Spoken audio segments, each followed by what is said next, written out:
Hey there, guys. So I want to thank you for taking the time to check out today's live stream. So, as always, before I do get started, I do want to share a few things with you guys for just a moment. So, of course, if you're not aware, I do have a website, which is bponlinefitness.com. I won't show it on screen this time because I know I show it all the time. But you can check out my website where I, of course, share a ton of information related to online fitness coaching. There's not only information on there to learn more about online fitness coaching, but also there is free information on there, such as my fitness blog. I have a newsletter that you can sign up to through my email list, where I always send out information not only of my email newsletter, but also any upcoming live streams I have, as well as any updates to my blog I'll usually send out as well. So, again, you can go to bponlinefitness.com. You just put in that just the way it's shown on screen, and it will take you directly to my website. I also make sure to add the latest live stream on the homepage. So, if you miss a previous stream, that'll be on the homepage as well. There's also other things that you can check out on there. Um, there's ways where you can, of course, sign up for online fitness coaching when you click the sign up now or join the team button, I should say. And you can learn more, of course, about online fitness coaching. You just fill out that form, and I'll contact you within 24 hours, and we can schedule a call to discuss what your goals are in particular. One other, or a few other things I do want to mention before I go into this stream. I do have, of course, not only this stream that I do every week, but I also have a stream that I do on TikTok every Tuesday at 12 p.m. Central Standard Time. And then I have a stream tomorrow on YouTube where I'm discussing another topic as well. So these are all separate topics. And on YouTube Live, I'll be doing a discussion on there. So if you're interested in checking out any of those streams, feel free to. Again, you can follow me on TikTok at Brandon SP Fit. And then on my YouTube, if you search Brandon Scott Parton on YouTube, you should be able to find my YouTube. Of course, if you do want the link to those directly, you can just send me a message and I can send you those links directly. But those again every Tuesday and Thursday I do those. And then of course these I do every Wednesday at 12. So let's go ahead and get started with today's topic on the secret of basically developing better biceps. So I know that in previous streams I've discussed sort of an overview of workouts themselves, but I haven't really dived too far deep into individual sort of muscle groups. And that's what I want to do as I'm sort of moving forward in these upcoming streams that I'm doing, is diving a little bit further into really developing each muscle group. So these are some of the points that we're going to go over. This is not the entirety. There are a few other points that I will discuss in this stream as well, outside of these 6 points that are here on screen. But just so you know that these are the main sort of points we're going to discuss as we're starting out with this stream. So we're going to go over tension over variety and why simpler work wins. Control creates growth, mastering tempo and form. Train the full range of motion, which means stretch equals growth opportunity. The hypertrophy effort zone, training close to failure. Frequency and recovery grow between workouts and mind muscle connection, turning curls into growth signals. So these are all the points we're going to discuss as far as our first portion of the stream, but I will be diving deep into a few other topics. So the first point, of course, is tension over variety and why simpler work wins.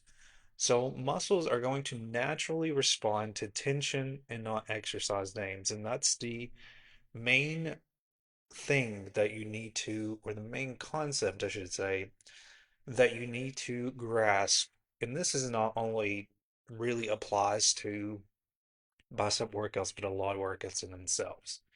So cables, dumbbells, or barbells all work if tension is high and controlled.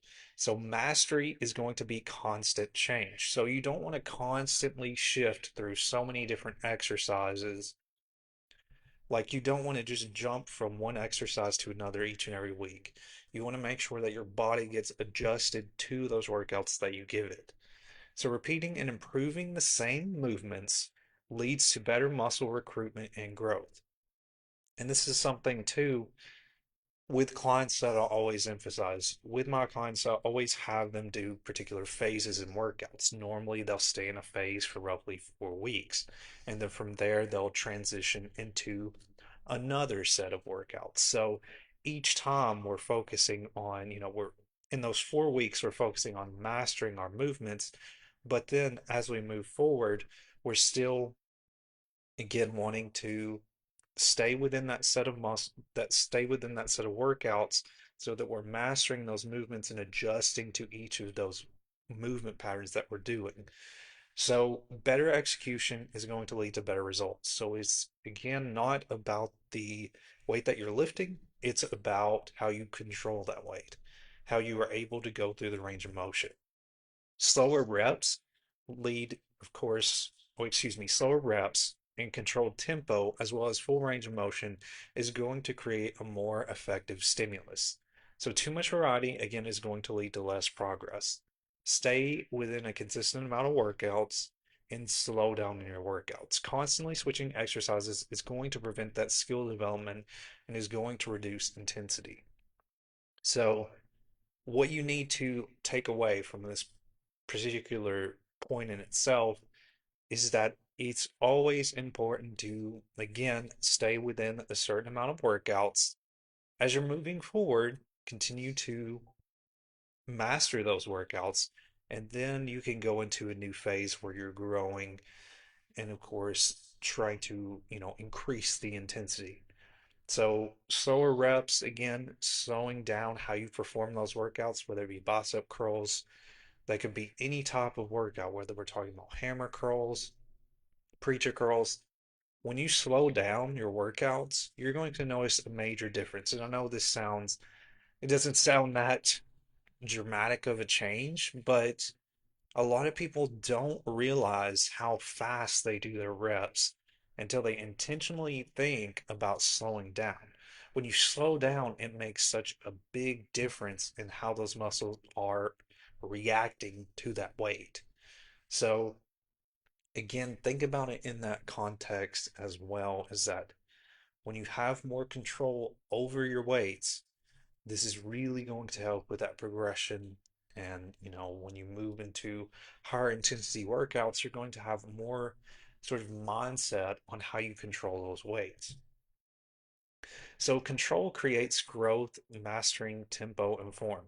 So, the core concept is that your body learns before it grows. And this is a concept that I discussed in a previous discussion also. So muscles don't respond again to speed or ego. They are going to respond to tension and control. And again, what we're talking about when it comes to tension and control is how we are able to go through the range of motion, how we're able to control our reps in the workout. So when you're rushing reps, this is leading to less muscle engagement. And I see this many times where people really try to go through the reps as fast as possible, but they aren't seeing that progression. And that's why, because they're not allowing those muscles to fully be engaged. So controlled reps are going to lead to more effective stimulus for growth. So what does control actually look like? So it's going to look like slow, intentional reps. So you're not rushing your reps or, doing sloppy reps. 2 to 3 seconds lifting, so you want to focus on 2 to 3 seconds raising the weight up, lifting that weight, pausing for 1 second where you're squeezing the weight. Again, think about a bicep curl, hammer curl, preacher curl, anything like that.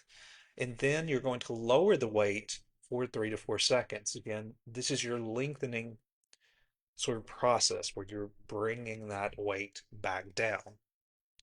So full range of motion, stretch, and contraction. So you want to feel that stretch, you want to feel the contraction. Again, you want to pause in between both your lifting and your lowering phase, and you want to stay stable throughout the entire movement. So why does control matter for hypertrophy? So increased time under tension, again, and time under tension means how you are going through the workout, how long your muscles are under that tension in the workout. It's also important to notice that this is going to lead to more growth signal. You're going to activate more muscle fibers when you have that increased time under tension. It's important to think about too that this control helps to improve your mind muscle connection, which is leading to better activation.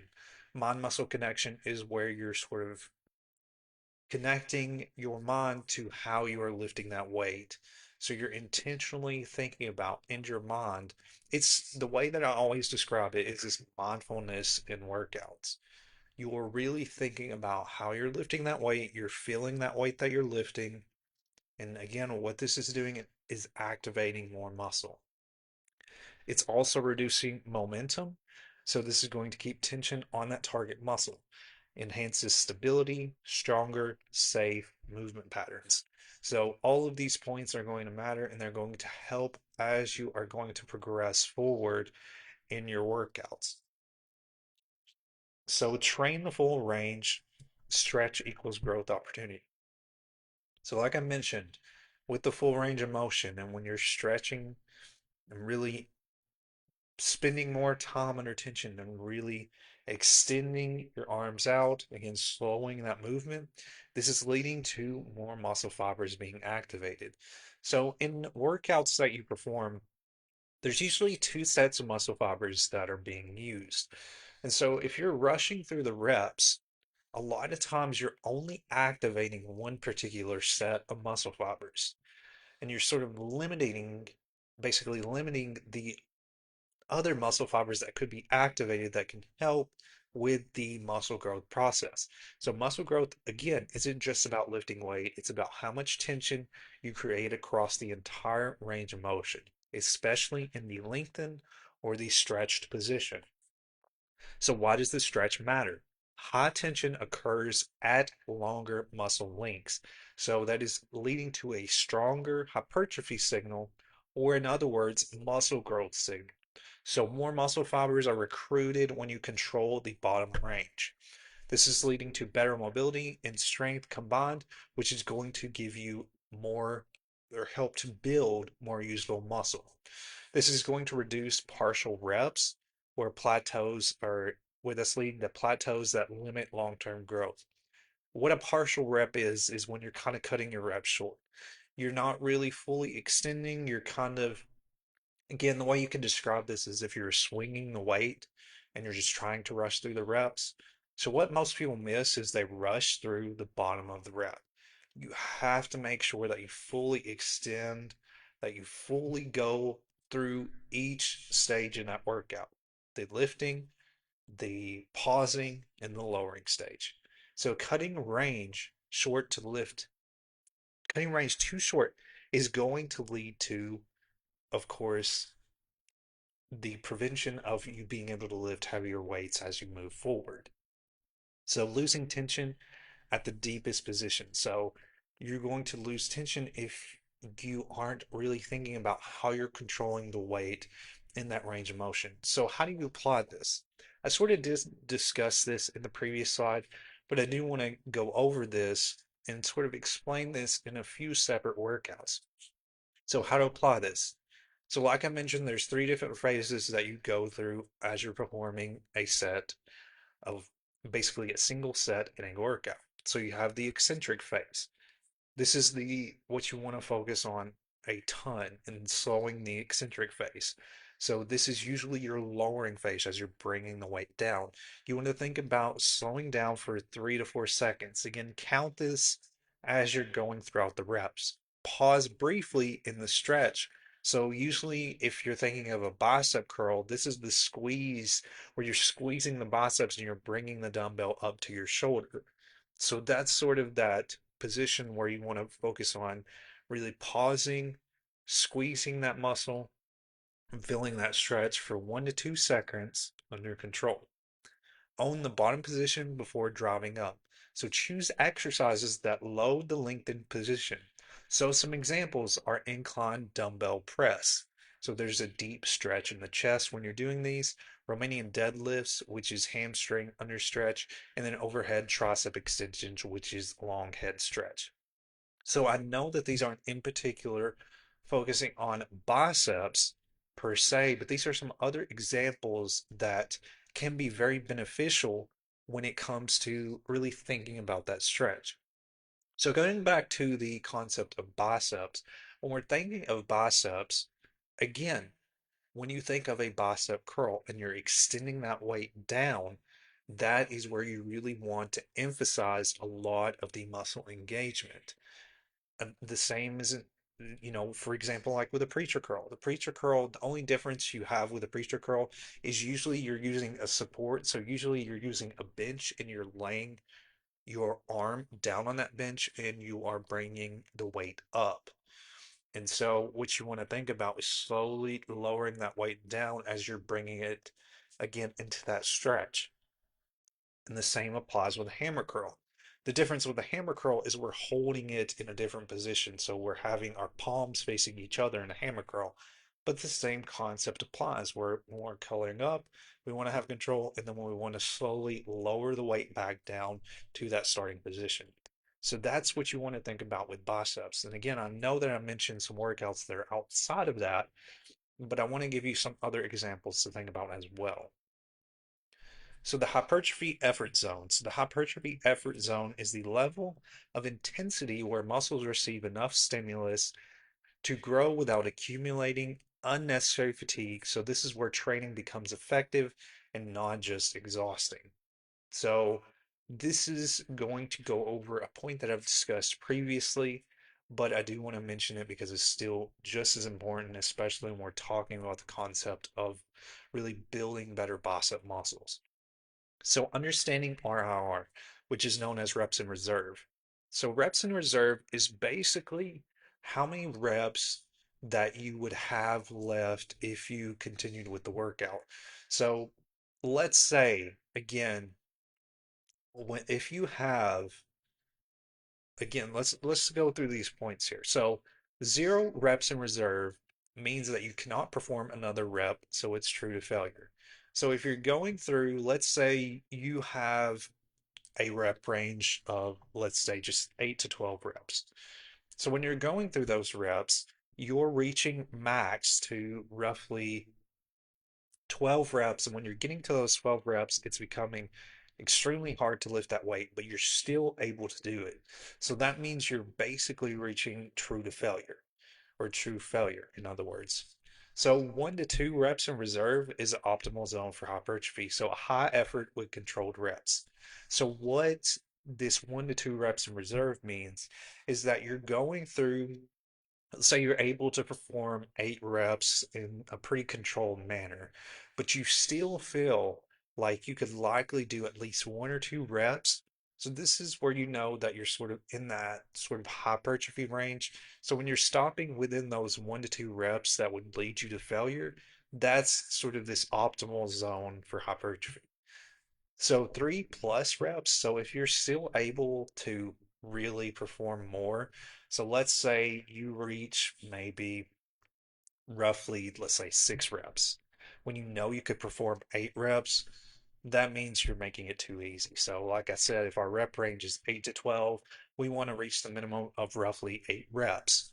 But if we're not even reaching that, or if we're deciding to, you know, just cut it off too short, we know that there's more reps we can perform. That means it's too easy for maximum growth stimulus. So you got to get as close to that sort of training to failure as much as possible. Understanding reps, or excuse me, rating of perceived exertion. So this is something that I have my clients do in pretty much every session or after they complete a workout. And what the rating of perceived exertion is basically how difficult that workout or that set of workouts was in the workout. I know I said workout like 5 times there, but it's just basically you're basically going from a scale of 1 to 10 usually on how difficult the workout is. So if your RPE is at 10, so max effort, that's basically that there's no reps left, that you really push yourself as far as you can. If you're at an RPE of 8 to 9, this is the ideal hypertrophy range. So if you're kind of in that, again, really getting close to really difficult in your workout and you're able to still push through, that's sort of that hypertrophy range. Again, that's 1 to 2 reps that you would have left. And then if there's an RPE that you're having of 6 to 7, that's moderate effort. So this is useful for warm-ups or recovery days. But you don't want to have this for every workout. You still want to have workouts that are going to be just challenging enough for progression. So you want to stay in that 8 to 9 RPE. Now, for example, to really identify RPE, you can do this yourself. And when it comes to RPE, if you use an Apple Watch or a Fitbit, usually they have a way for you to sort of measure RPE. So if you're doing a particular workout and you're tracking a workout like through Apple Watch, when you get to the end of that workout, it's going to ask you basically how it'll ask you on a scale of 1 to 10 how difficult that workout was. And you would basically give it a number rating. That's basically what an RPE is. You're just identifying how difficult that workout felt to you. So, why does this zone matter overall? So, that's what we're really identifying is we want to stay in that hypertrophy zone, which again, hypertrophy is muscle gain. That is another term for muscle gain. So why this zone matters is that it maximizes mechanical tension. So this is a key driver to muscle growth. Mechanical tension is really, again, being able to fully activate those muscles as you're going through that full range of motion. Balancing stimulus with recovery, so avoiding burnout and plateaus. You're improving that mind-muscle connection and control, and you're reducing jump volume. So you're not, of course, having wasted reps in your workouts at the same time. So frequency and recovery. So grow between workouts. So you don't grow during your workout, you grow between workouts when recovery catches up to effort. Why frequency matters. So training a muscle more often can create more growth opportunities. So better practice, again, going back to that same concept that we mentioned before, where we want to stay within that certain phase of workouts. We want to stay with, again, mastering that, like I said, for like 4 to 5 weeks, you want to stay in that certain phase of workouts and then progress from there. So better practice is going to lead to improvements in, of course, form and muscle engagement. So more frequent sessions can spread volume out instead of cramming it all into one day. So why does recovery matter? Again, recovery is how you manage what you do post workout, whether that be sleep, hydration, your nutrition. All of those different key elements are sort of going into your recovery in the muscle repair process. So, muscles need time to repair and rebuild. So, you need to make sure that you have adequate rest days in between those workouts. Poor sleep, low food intake, and constant soreness are going to limit your progress. So more training is not always better if recovery is weak. You've got to have a balance between your workouts as well as your rest in order to help aid in that muscle repair and recovery. So mind-muscle connection turns curls into growth signals. So like I mentioned, and we've sort of discussed this, a little bit, but again, this is a very important concept that you really need to master, especially when it comes to, again, building those biceps. So it's your ability to consciously focus on the biceps during each rep.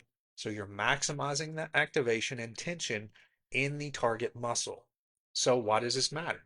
So this is increasing bicep activation. It's improving exercise efficiency. It's also creating more tension where it counts, and it's turning every rep into a growth opportunity. And at the same time, it's building better control and reducing cheating.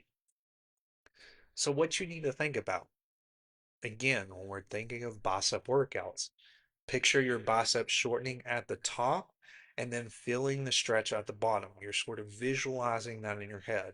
Think of the biceps doing the work themselves. So don't just think about lifting the weight. Think about the biceps being engaged.